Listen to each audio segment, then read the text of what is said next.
사람들은 마음이 갑갑하거나 또 힘들고 어려울 때 여러 가지 방법으로 그 마음을 추스르려고 합니다.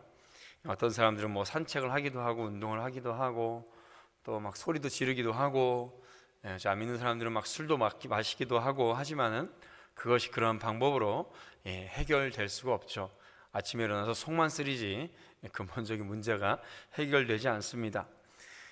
잠시 잊었을지는 몰라도 여전히 문제는 남아있고 문제는 해결되지 않고 답답한 것은 여전하죠. 억울한데 자신의 마음은 보여줄 수도 없고, 그런 얘기가 있죠. 내 마음을 뒤집어 보일 수도 없고 답답하고 죽겠다고 그런 말을 많이 합니다. 욥은 우리가 상상하지 못할 정도의 억울하고 답답한 마음으로 하나님께 하소연하고 있습니다. 23절에 이렇게 얘기합니다. 나의 죄악이 얼마나 많습니까? 나의 허물과 죄를 내게 알게 하옵소서. 도대체 내가 심한 고난을 이렇게 당해야 되는 이유가 뭡니까? 내가 무슨 죄를 그렇게 많이 지었길래 나에게 모든 것을 하나님께서 빼앗아 가셨습니까? 라고 욥이 말합니다. 지금 내 옆을 보십시오. 내 자녀도 없고 아내도 나를 저주하고 떠나갔고 내 종들도 내 재산도 다 사라져 버렸습니다. 건강도 나빠져서 기왓장으로 내 몸이나 긁고 있는 처지입니다. 친구라고 와 있는 사람들도 나를 정죄하고 내 가슴을 더 아프게 할 뿐입니다. 정말 억울합니다 라고 욥은 하나님께 얘기하고 있습니다. 그런데 정말로 욥으로 하여금 절망스럽게 하는 부분은 하나님께서 그 얼굴을 자신에게 가리신 것 같기 때문에 그는 더 하나님 앞에 절망스러워하고 있습니다. 24절에 주께서 어찌하여 얼굴을 가리시고 나를 주의 원수로 여기시나이까? 라고 욥이 하나님께 외치고 있죠. 세상 사람들은 나를 몰라주고 내 가족이나 친구들은 나를 이해하지 못하더라도 참을 수 있습니다. 그런데 이제는 하나님마저 나를 버리십니까? 하나님께서 나를 버리시면 이제는 더 이상 내가 누구를 보겠습니까? 얼굴을 가린다는 말은 유대인들에게 있어서는 원수가 된다는 말입니다. 그렇게 함께했던 친구 같았던 하나님과 욥의 관계에서 이제는 하나님께서 일방적으로 욥에게 얼굴을 가리시고 얼굴을 돌리시며 욥의 고통에 눈 감고 있는 분처럼 느낀 거죠. 욥이 불러도 하나님은 아무런 대답도 하지 아니하십니다. 그야말로 세상이 홀로 남겨진 욥의 깊은 한숨과 탄식이 느껴지죠. 욥에게 얼굴을 가리신 하나님은 이제 과거에 철없고 어렸을 때 했던 행동까지도 기록하셔서 벌하시는 분처럼 그렇게 여겨집니다. 26절 27절에 보면 주께서 나를 대적하사 괴로운 일들을 기록하시며 내가 젊었을 때 지은 죄를 내가 받게 하시오며 내 발을 차고에 채우시며 나의 모든 길을 살피사 내 발자취를 점검하시나이다. 친구였던 하나님이 이제는 자신을 원수처럼 여기시고, 그것도 다 마음도 답답하고 마음이 상한데 이제는 과거에 철없던 시절의 죄악까지 다 기록해서 소급하고 너 어렸을 때 있던 이런 짓 했지 왜 그때 이렇게 내 말을 안 들었어? 그러면서 말씀하시는 것 같다는 거죠. 그것까지 어렸을 때가 철없었던 시절 때까지 다 끄집어내서 이렇게 나를 고통스럽게 하시는 분처럼 여겨지고 있습니다. 그야말로 최고의 괴로움의 절정의 상태에 있는 것이죠. 이때 욥은 하나님께 두 가지 부탁을 하고 있습니다. 맨 앞으로 가면 21절에 이렇게 고백을 합니다. 곧 주의 손을 내게 대지 마시오며 주의 위엄으로 나를 두렵게 하지 마실 것이니라. 주님께서 내게 직접 손을 대지 마십시오 라고 욥은 하나님께 첫 번째로 부탁드리고 있습니다. 하나님의 징계의 손을 내게서 거두어 달라라는 말씀이죠. 하나님의 권능의 손으로 나를 치시고 나를 누르시니 내가 두려움에 떨 수밖에 없고 죽음의 공포가 나를 지금 짓누르고 있습니다. 아무도 이해 못해도 하나님만은 나를 이해해 주실 줄 알았는데 하나님이 손으로 나를 꽉 억누르고 계시는 것 같습니다. 내가 이제 누구를 의지하겠습니까? 라는 외침입니다.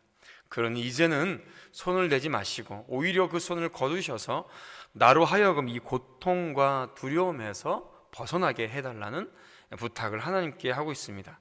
또 22절에 두 번째로 이렇게 부탁하고 있습니다. 그리하고 하시고 주는 나를 부르소서 내가 대답하겠습니다. 혹 내가 내가 말씀하게 하옵시고 주는 내게 대답하옵소서. 하나님께서 자신을 불러달라고 욥이 부탁하고 있죠.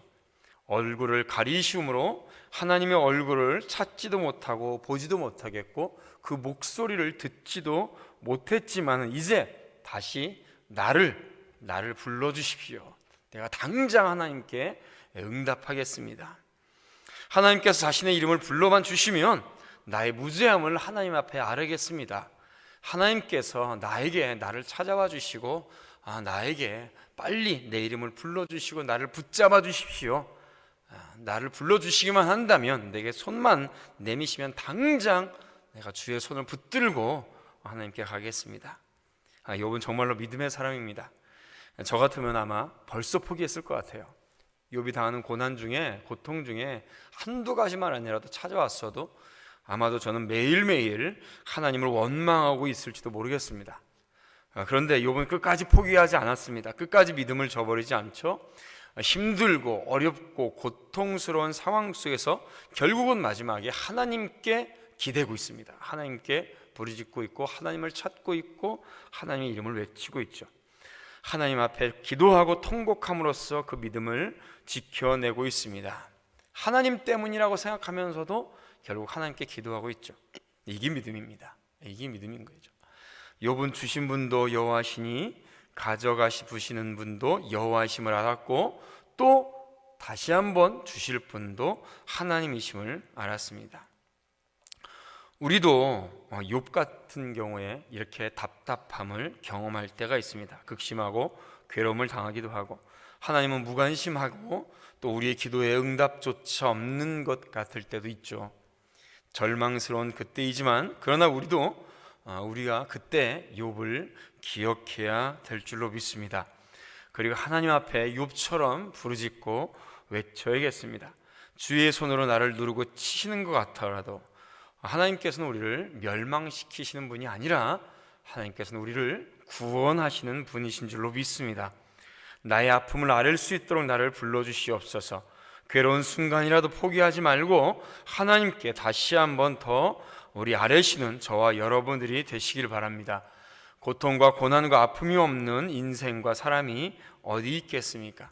주님께 모든 것을 부탁하고 고할 때에 우리의 모든 근심과 걱정의 가장 근본적인 것을 해결해 주실 분은 하나님 한 분밖에 없음을 이 시간 다시 한번 고백합니다. 이 사실을 믿고 오늘도 믿음 안에서 우리 승리하는 귀한 성도들 되시기를 주님의 이름으로 축원드립니다. 기도하겠습니다. 하나님 아버지, 욥은 가장 힘들고 고통스러울 때 하나님 앞에 부탁하고 하나님 앞에 외치고 주님 앞에 부르짖고 있습니다. 내가 주의 얼굴을 피하여 숨지 아니하오리니 주의 손을 내게 대지 마옵소서. 주는 나를 부르소서 내가 대답하리이다. 내가 말씀하게 하옵시고 주는 내게 대답하옵소서. 우리의 삶에 있어서 늘 근심과 걱정 가운데 있을지라도 그것으로 인하여서 기도하지 못하는 모습이 아니라 근심과 걱정 속에 있을 때 더욱더 하나님 앞에 기도하며 하나님을 찾으며 하나님께 나올 수 있는 저희들 될 수 있도록 인도하여 주시옵소서. 그럴 때 하나님께서 저희들의 모든 문제의 근본을 사라지게 하여 주시고 우리가 믿음 앞에 더욱더 승리해 나갈 수 있는 오늘 하루 될 수 있도록 역사하시고 인도하여 주시옵소서. 이 시간에 귀한 성도들은 무엇을 위해서 기도합니까? 자신의 건강을 위해서 기도할 때 강건함을 주시고 그 마음의 위로와 평안함으로 인도하여 주시옵소서. 가정을 위해서 남편과 아내를 위해서 또 자녀를 위해서 기도할 때에 속히 그 가정이 믿음의 가정으로 세워주시고 인도하시고 천대까지 복을 받을 수 있는 믿음의 가정이 될 수 있도록 인도하여 주시옵소서. 물질의 문제, 사업의 문제, 여러 가지 어려움의 문제 있습니까? 어떤 상황 속에서라도 주님을 찾게 하시고 모든 것을 해결해 주신 주님 앞에 믿음으로 승리해 나갈 수 있는 오늘 하루 될 수 있도록 인도하여 주시옵소서. 감사드리며 예수님의 이름으로 축복하며 기도드리옵나이다. 아멘.